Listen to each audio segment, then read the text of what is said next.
Hello, everybody. Welcome to another episode of Ask Cadence. My name is Pete Wright. I'm sitting around the table here with Scott Lissett. Hello, Scott. Hi, Pete. Good to see you again. Same here. How's your project world?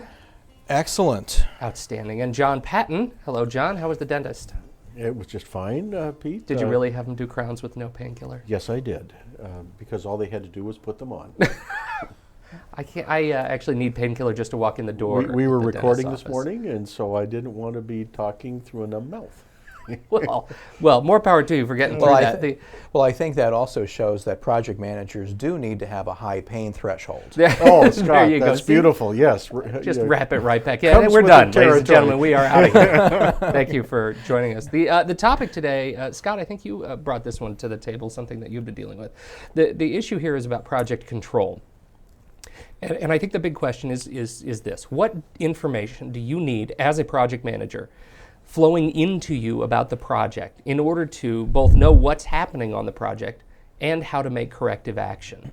Where would you start in a discussion like this? Yeah, that's a great way to frame it up, Pete. And we talk a lot about project planning here.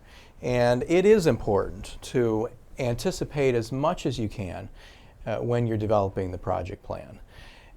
And document what work will be done on the project. However, when you're in implementation, we need to make sure, as project managers, that we know what's happening on the project and that we don't let things get out of hand. And the image that I get in my mind is the old story of in Rome, Nero playing the fiddle as Rome is burning. And we don't want to be Nero as project managers. We don't want to be thinking that everything's okay on our project and then wake up one morning and find out that we're massively behind schedule or terribly over budget or the folks don't know how to produce the final product. So the question is, what kind of information do we need to have as project managers flowing into us so that we can keep our finger on the pulse of the project and then take corrective actions? It's not enough to just get information. We have to respond to it. So a couple of things that I'd like to start with, and John, feel free to come in with Scott. Some others. One is to regularly conduct status meetings. Weekly status meetings are recommended with your core team. These are a group of people who are helping you plan the project and then producing status reports that you can review every week. And what you're looking for is evidence that the tasks are getting done on time and that there aren't significant problems on those tasks. In other words, the cost, schedule, and performance aspects of the tasks are going smoothly. And if they're not, we want to know what's not working on a weekly basis. That way, we have time to react before things can get seriously out of hand. Now, as part of those status meetings, we want to identify issues that are coming up. And more importantly, we want to create an environment on the project team where it's okay to bring an issue to the table. We don't want to shoot the messenger who brings us a problem. We love when people present us problems as project managers because that means that they're not being swept under the rug and we have an opportunity to then deal with them.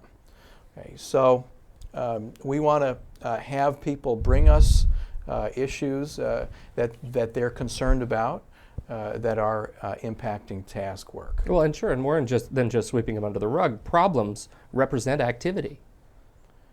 You know, if somebody's uncovering a problem, they're actually working, right?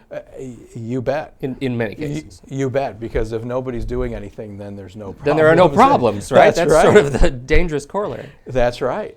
And if you find out that a task is behind schedule, now you've got to investigate what's the cause. Was it a poor estimate in the first place? Have there been some unexpected things that have happened on that task? Is it a resource issue? what is it, and is it recoverable? And if it's not recoverable, does that mean that if you have a task which is going to be 2 weeks late, then the end date of the project is going to be 2 weeks late? No, that is not the case. Because if you're in the middle of a medium or a large size project, you've got dozens or hundreds of tasks still left between now and the end of the project, and you can take corrective action to accelerate some of that other work so that you can make that time up before the end of the project.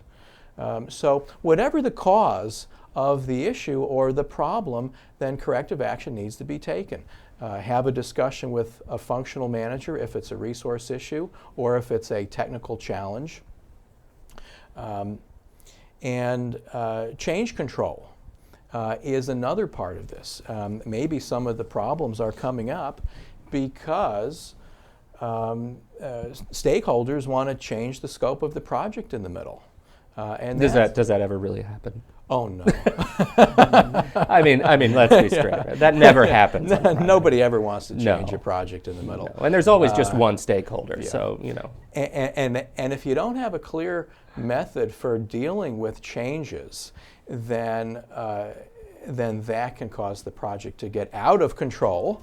And by documenting changes, by having an approval process involving the sponsor or the steering committee, that can then allow the project to remain in control because you've identified the impacts of the changes and then modified the project plan accordingly.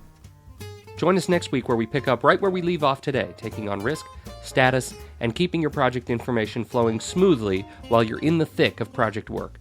On behalf of John Patton and Scott Lissett, I'm Pete Wright, and we'll be back next week with another episode of Ask Cadence.